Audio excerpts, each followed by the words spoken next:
Hey guys, it's Spyro4 here, and today we finally got a budget Superlight 2 DEX clone for only $39. Aula is a company known for nailing keyboards, but recently they're also jumping into the mice market. This is the Aula SC900. I got the Pro version and there's also the Pro Max. They both offer the metallic coating colorway, 8K polling rate, on opticals. The only difference here is the sensor. You can add like $7 or $8 and get the $39.50 if you want, but it's of course up to you. And if you enjoy this type of content, make sure to leave a sub and help me with a like. Let's move on to the unboxing. Pretty simple box as always. We get the mouse at first. Removing the plastic, first thing we see is the shiny metallic coating. This reminds me of the EWEADN S9 that I reviewed before. I don't have the Superlight DEX, but this looks exactly like the Superlight 2 on the eloshapes.com website. The only difference is a forwarded sensor on the Aula. In the box we get grip tapes, a USB cable of course, the 8K polling rate dongle, and finally something interesting here is an extra battery. Yep, don't be surprised, this mouse comes with two replaceable batteries. This could be a pro and a con at the same time. Taking off these skates, they claim to be PTFE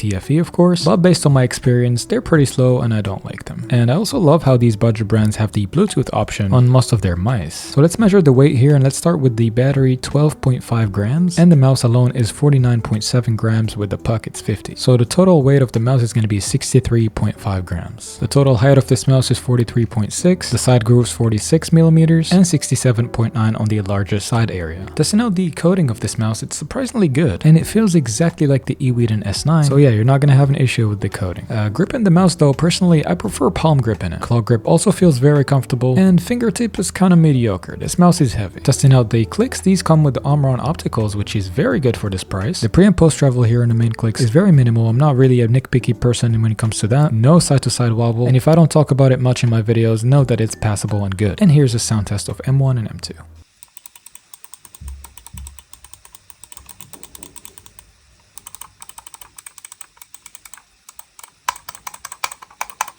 On the scroll wheel, the encoder is the TTC Gold wheel. Very impressive performance, doesn't require too much pressure to click. Defined steps but not very defined. A rubbery scroll wheel, and overall I'm satisfied with its performance. And here's a sound test again.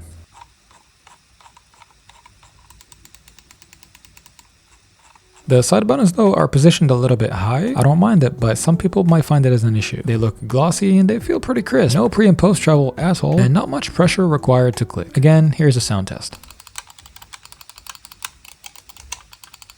So before we move on to the performance of this mouse, let's lastly talk about the shape and the sensor positioning. I personally don't mind the sensor positioning, but some people have to keep this in mind. They made it a little bit higher so they can fit batteries in the bottom. Pretty cheap design, to be honest, I don't like it. The shape though, it's a copy of the Superlight 2 basically. So if you don't like ergos, you're not going to enjoy it. But if you want to try ergos, this is a good budget mouse to try with. Alright, downloading the software here of course is going to be sketchy, detected as a virus as any budget Chinese mouse. Pretty normal settings, motion sync, LOD, all the stuff you need. I just keep my polling rates on 1000, and while testing 8K polling rates, I was actually disappointed because it doesn't consistently reach 8K. So if you're buying this mouse for the 8K polling rates, you will be disappointed as well. I recommend 2K, it's going to perform well on this mouse. Polling stability doesn't always mean that the sensor is bad. I actually performed very good on Valorant, as always. I had no hiccups with the sensor, honestly. I can't complain at all. So let's wrap it up and talk about whether you should buy this mouse or not. Look, the replaceable 400 mAh batteries is a plus and a downgrade as well for the weight if you don't like it more than 60 grams. In my opinion, as I say always, 65 grams plus is bad. So this mouse weight is safe actually, it's usable. I've never tried this idea like this, swapping batteries when they run off. Polling stability is another issue here. If you mainly play on 8K polling rates, this mouse is really not for you. Maybe with the 3950 it was gonna perform better, but mine has the 3395. And guess what guys, these are the only two cons here. For $39 I think you're getting so much value, and you can actually press the buy button on this one, especially for the people who want to try the DEX clone but don't want to spend $150, and it should perform just the same on 8K or 2K. A lot of people really can't notice the difference. Of course, I bought this one with my own money to test it out, so if you like this type of content, you can always support me to like and subscribe. Thank you for watching and have a good day.